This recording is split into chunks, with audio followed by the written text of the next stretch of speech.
I clean the house and I cook the food and I do the shopping and I do all those really, things. Really good food, by the way. And Jonathan has been participating in those things, and so it's been kind of funny around here. So, and it's kind of a precursor to what we are going to see when we live in the RV.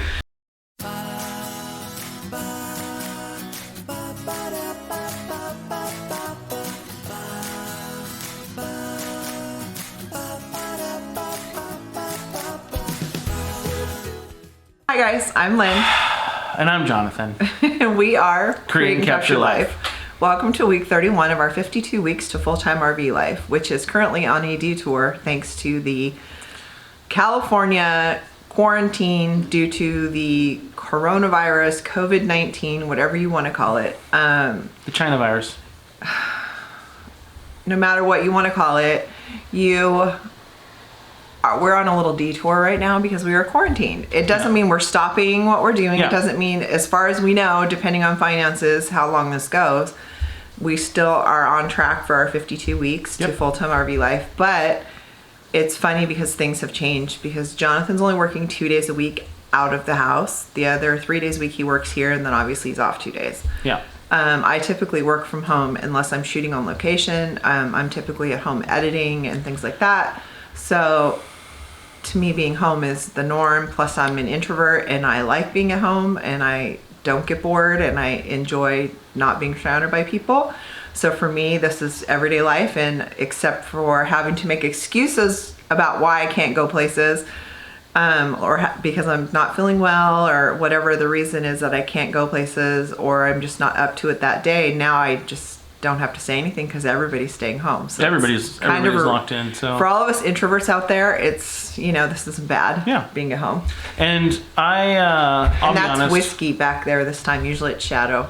Somebody always asks. That was whiskey that was just behind us. Not the drink, the cat. So. And I work outside of the house, so I'm definitely a lot more social than she is. I work with a lot of different people. He's an extrovert. I'm more of an extrovert. But this week it's actually been good. I realized, halfway through this week that I really like actually kind of being home and spending more time with Lynn and working on all of the things that we've been working on. But except for that, 5 or 10 times a day when he says he's bored. I do say I'm bored, but then I quickly get over it and realize that I'm actually, I'm really happy being home. So what we're going to talk about this week is we have learned some things about all of us, Jonathan and I, and Ryan. Don't forget Ryan's here too. We have learned some things about the three of us being in the house together all the time. And Jonathan has realized some things about everyday life that he did not realize because he's not here all the time. Yeah. So one of the things that Jonathan has realized is... I realized that the laundry never ends. Now, those of you that are stay-at-home moms, those of you that know you're in the house all the day, you're doing the laundry, this is true. The laundry never ends.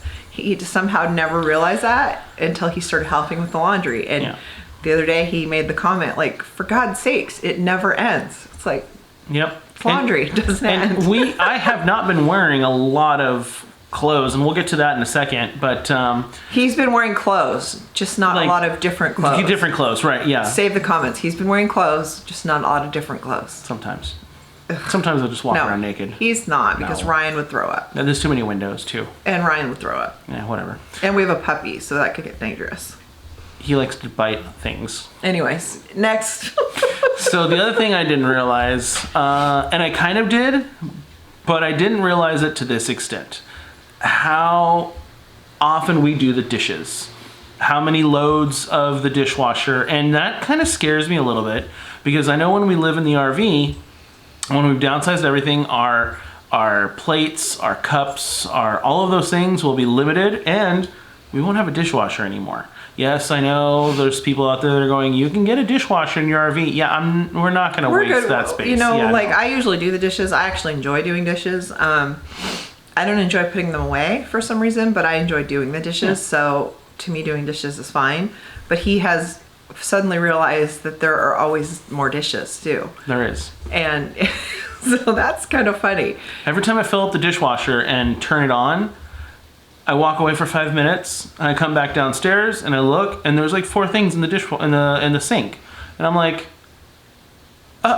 what happened? That's just the way it works. And so that's been kind of funny to watch him realize that. One of the things I've learned about him is, since he's been home all the time, is no matter where I need to be in the kitchen, invariably he will be standing there. So if I need to get to the sink, he's going to be leaning against the sink. If I'm trying to get to the coffee maker, which is right behind me, he's leaning right there. I don't know what it is, but no matter where I need to be in the kitchen, he's, for some reason, picks that exact spot to lean against the counter. You guys are looking at our kitchen. It's not very big, and I self-admittingly, I am a leaner. I have to lean on something. I just can't be standing there. We have a perfectly nice, beautiful dining room table right now that we're sitting at. Yeah. And he will stand in the kitchen and eat. So he'll lean on the counter and eat. Instead of sitting at this table that is, 8 feet away from where I'm at to talk to me, he'll lean on the counter. Yeah. So I'm trying to get him to sit now at the table to eat so that when I'm doing things in the kitchen, I'm not constantly saying, excuse me, excuse me, excuse me. All of you guys out there that are watching our videos, that are friends of mine, you're stagehands, you work in the entertainment industry, you guys can all attest to this. A lot of us stand and eat because that's what we're used to. Well, if you want to stand and eat, that's fine. Just don't lean on the kitchen counter. Lean somewhere else. We have a whole house. We have a whole house here. Lean somewhere else. So that's kind of funny. The other thing that I've realized about Jonathan being home all the time is he doesn't know where anything goes in this house. Nope. If I say, can you put this away? He moves it from one table to a different table. And I'm like, that's not putting it away. Can you put it away? Well, where? And then he'll ask me, where does it go? Or he'll be looking for a bowl and I'll say, it's where it belongs. And he's like, where's that? Yeah. I did not realize he doesn't know where anything goes in this house. No. So, luckily the RV will be smaller and so there'll be less of a learning curve. And so you'll know where things go. But that's been kind of funny because to me it's just like, oh, it's where it belongs. Well, and here's the thing. We've been doing a lot more, like Lynn and I both have been doing a lot more cooking at home. And so I'm very creature of habit. I use pretty much the same pan, the same bowl, the same knife, all of that stuff. I know where that stuff is. But like today, we made some steaks and some corn. Which we'll get into in a minute. We'll get into in a minute. Yep, that was not... Anyways. But I didn't know where the big, deep pot was. And he asked me where it was, and I said it's in the cabinet where it belongs. And he's like, "Which cabinet?" Yeah. And it's just funny. It's not because the cabinet where it belongs is not an answer. That is it's in the cabinet where it belongs. That's not really an answer. It is an answer. Cabinet? You just have to know which cabinet I'm talking about. That's what I'm asking. So that's been kind of funny because he doesn't know where anything is, and because he doesn't usually cook. No. I mean, he can cook. He just doesn't usually cook. Not stuff like that. And it's funny when he doesn't know where things are. And I just, okay. And even Ryan does because Ryan's here all the time. So Ryan knows where everything is. So it's funny.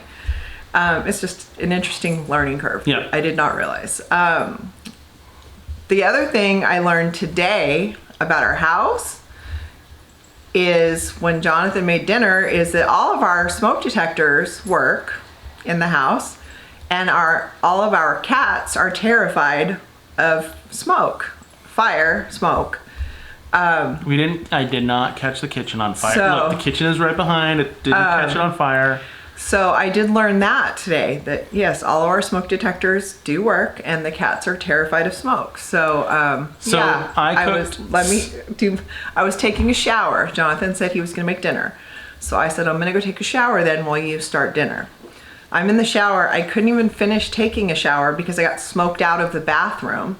And I have horrible, I've never been told I have asthma, but I have horrible lungs I've had pneumonia 3 times. And anytime I'm sick, everything goes right to my lungs. Yeah. And I have a lot of allergies. And so smoke is one of them.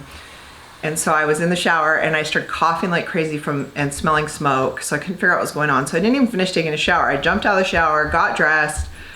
I walk out of the bathroom and the whole upstairs of our house, literally my glasses got like a foam of smoke on them. So I'm upstairs and I knew he was making dinner. So I knew that's had to be what it was.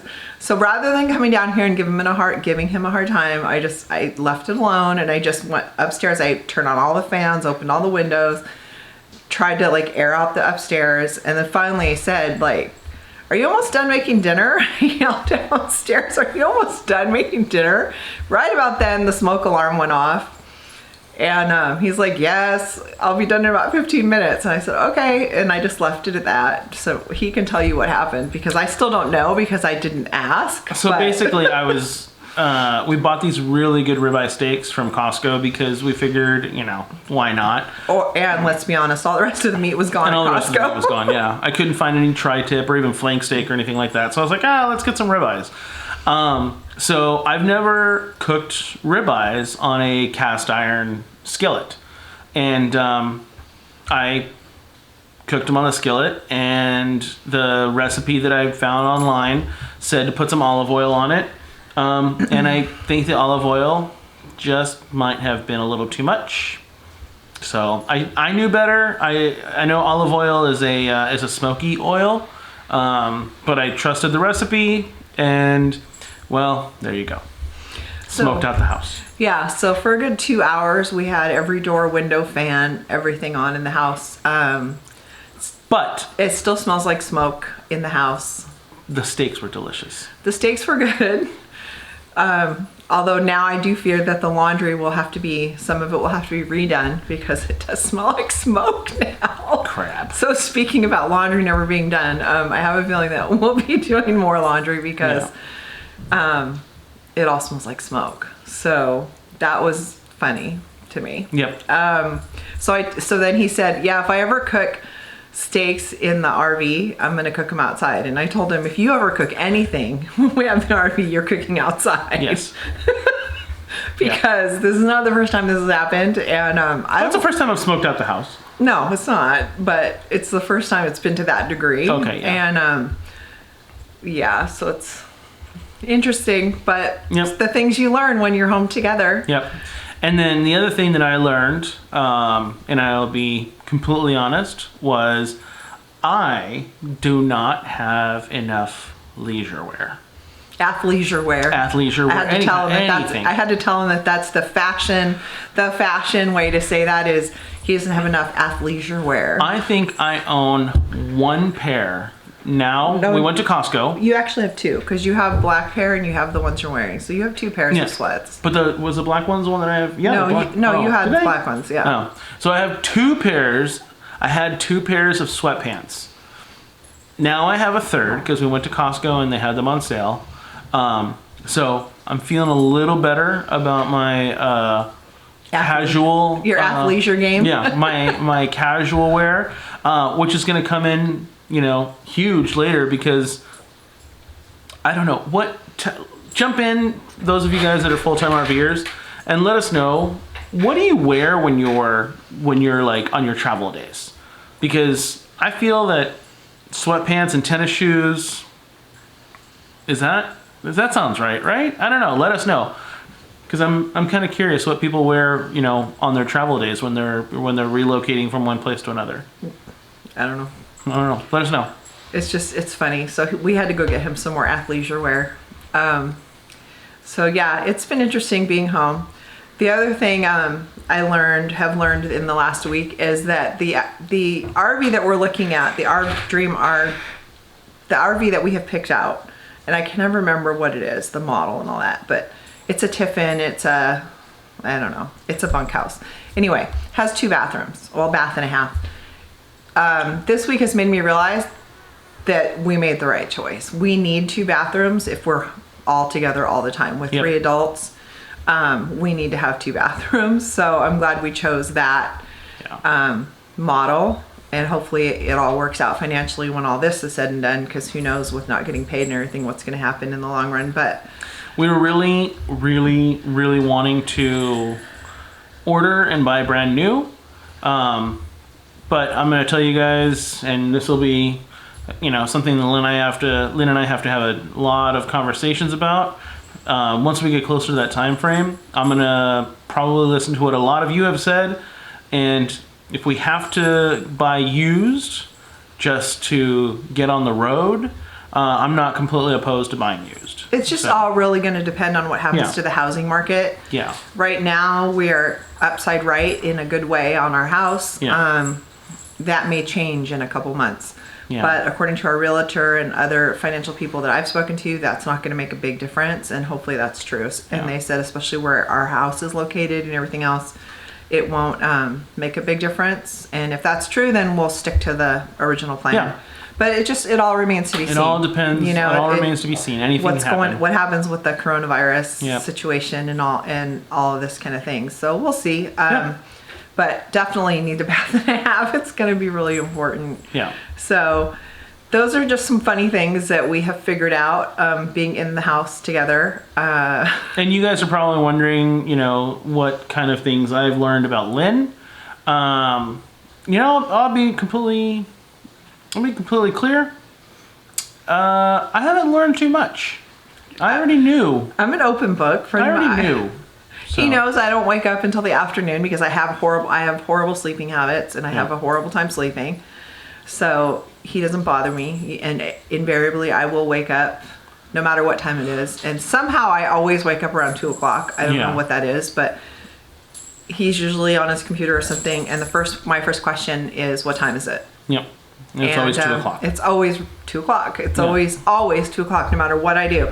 This morning I didn't go to bed till 8 a.m. because I just couldn't sleep last night at all. So as we're recording this, and all of this will kind of give you guys a little bit of an idea. As we're recording this, it's 9:30 at night on Sunday night. This will be uploaded and posted in the next few hours, maybe, depending on YouTube. Depending on YouTube and how everything's going. But so what we'll do is it's 9:30 right now. By the time we're done filming this, Lynn will go back upstairs. She'll edit it. She'll review it like 3 or 4 times, and then she'll upload it and then post it. So. And create a thumbnail. It'll be up sometime, sometime Monday morning. Our California time, and it will be up on the internet. But I won't sleep during that time, and then at some point after I'm done, I'll go to sleep. But that's causing trouble. Yep. So you're causing trouble. 3 dogs, 4 cats, 3 adults, 1 RV. That should be the name of that should be our title, our intro. So yeah, I learned a long time ago based on, things my doctors told me and with my health issues and everything else, that I just sleep when I have to and I don't apologize for it. And there's lots of times that I can't sleep because I have to work and I have to go somewhere and I have to do something. And then I'm just tired and then I come home and I go to sleep. Yeah. But editing in the middle of the night is no big deal for me. So. No, and it's funny because depending on my work situation, sometimes I'm a night owl, sometimes I'm an early morning. I have to get up early tomorrow to go to work, but sometimes I'm working nights and I come home and I switch my body to nighttime. He doesn't like it though. He doesn't like to be up at night. He's a morning person. Typically he's a morning person. And so when we're on vacation, like road tripping, I always tell him, okay, I'm going to set my alarm for this time, but you need to make sure I'm up by this time. And then usually he wakes me up by handing me a cup of coffee because that will immediately wake me up. Most of the time, if you hand me a cup of coffee, I'm like, oh, was that coffee? Okay, I'm awake. So, but anyway, that's when I edit. Don't think I'm, missing sleep on purpose to edit. I just miss sleep all the time. It's just the story of my life. So a couple other things that we have noticed, not about each other, but about other people, is this coronavirus situation and social media, not the news, because the news is just the news. I don't believe half of what I see on the news anyway. I have been surprised, and not in a good way, at the lack of character that many people that I thought I knew have in the midst of this kind of situation. It's really kind of sad. And I think that when all is said and done, it's really going to lessen for me, and I think for Jonathan too, it's going to lessen kind of our social circle a little bit, because you learn a lot about people that you thought you knew when there's a crisis. Yeah. And so that's kind of disappointing. It's disappointing to see people hoarding. It's disappointing to see people fighting with people in the stores. It's disappointing to see people as few people as there are on the road right now, there are actually, it was just reported 2 days ago that there are less people on the roads here in California, about 80% less people on the roads, but the accidents that are happening are much more violent. Yeah. And every single accident they've had so far has been a DUI and has included excessive speed, and that means, like a good 10, 20 miles over the speed limit. And they've all resulted in fatalities. And just because there's less people on the road doesn't mean it's okay to drive even more like idiots. So it's just really, some of it's really disappointing. Some of the people that I follow and I'm friends, why do you be on every time we do a video? I don't know. Because we always do them at... It's 9 o'clock, for God's sakes. How old are you? I don't know. The other thing that's sad is I follow, obviously we together follow a lot of different people on social media, and to see how negative some people are just for the sake of being negative, Yeah. I just can't. This is a bad situation, and it's not good for anybody, and yeah, we have to take it seriously, but we don't have to bring ourselves down. We don't have to bring each other down. We don't have to point out the negative. Yeah, right now is not a time to bring each other down. Right now is a time to be lifting people up and saying, we're going to get through this. And if you follow us on Instagram at Create and Capture Life, you'll see actually we did a walk the other day through our neighborhood, and kids are doing sidewalk art with sidewalk chalk. With like motivational things. They're writing motivational things. And that's really cute. We need to see more of that. I think the world needs more of that. If we're going to take anything away from this tragedy, from this, just disaster that we're dealing with, it's that, we need to lift each other up. We need to learn to be more of a global community, more of, be more helpful to one another. So less self-centered is a less big one. self-centered, yes. But the other thing is, I got reprimanded from a friend of mine the other day for making a joke. I don't even remember what the joke was, and it wasn't even about coronavirus. I was joking about something else. And the comment was, how can you joke during a time like this? Well, why not joke during a time like this? It lightens, I would rather see people sharing non-coronavirus, non-political memes that are just funny, because it's lightens the day a little bit, and when you turn on the news and all you hear is about all this negativity, sometimes you just need a little bit of levity in your life. And it's just I don't know, I'm getting a little bit, the coronavirus doesn't bother me half as much as the people reacting to the coronavirus bothers me. Somebody posted, we have a community group page for our city on Facebook, we were both members of it. Somebody posted the other day that they were at Home Depot. They were mad that so many people were at Home Depot because they're supposed to be quarantined. This coming from the person at Home Depot when he's supposed to be quarantined. But then when someone called him out on that on Facebook, he said, well, I was there because I needed something. Okay, well, how do you know all those other people weren't there because they needed something from Home Depot? I mean, what? And all I can think is, I always think of my mom in times like this. My mom would tell me in a time like this, my mom would say, wash your own hands, you can't wash theirs. Yep. And it's a good, that's kind of the way she was. She would just tell it like it is, and I loved her for that and many, many other reasons, obviously, but that was one of the things that just everybody loved about her, is that she just told it like it was, and it's true. It's like, I can wash my hands, I can't wash yours. Yep. So I should wash my hands, and you should wash your hands. Yeah. You take care of your hands. Or like she would, or if it was something else home related or whatever, neighborhood nonsense related, she would say, sweep off your own front porch before you sweep off someone else's. It was the same kind of school of thought. And it's true. So instead of policing each other to the degree that you're calling someone out for doing exactly what you're doing while you're calling them out, perhaps we should all just kind of look at what we're all doing and just, do the best we can. Yeah. So I guess, I don't know, that was kind of a rant, but just do the best we can. Just all of you do the best you can. We thank you to all of the police officers, firefighters, nurses, retail workers, anybody who currently is making the world, our world keep running, keeping food on our tables, things like that. Thank you. All the truckers. Yeah, Thank truckers, you to the truckers, that yeah. are driving, and finding no gas stations open for them or rest stops open for them to even stop in their trucks. I think that's a travesty. I think we should open up the rest stops, Yeah. especially in California.